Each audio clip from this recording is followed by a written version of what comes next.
જે internal knowledge જોઈ ને એ ઇન્ટરનલ નોલેજ તો તમને ગુરુકુળ સિવાય મળે જ નહીં.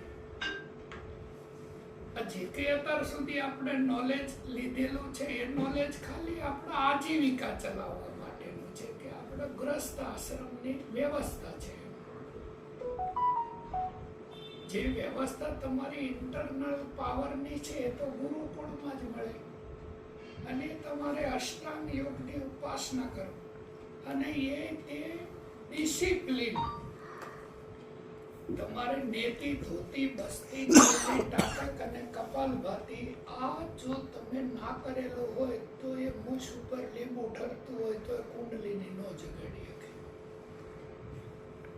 એ બધા ખાલી ધર્મના ધંધા છે અને ધ્યાનના બી બહુ મોટા મોટા ધંધા ચાલે છે. એ પછી પોતાનો ધંધો ચલાવવા માટે ગમે તે બીબામાં ઢાળે અને તમે ઢળી જાઓ.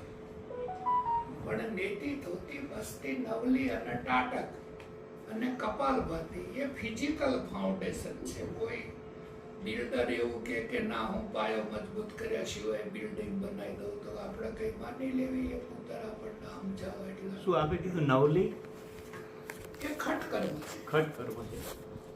અને પછી તેના ઉપર રાજયોગની દીક્ષા લે.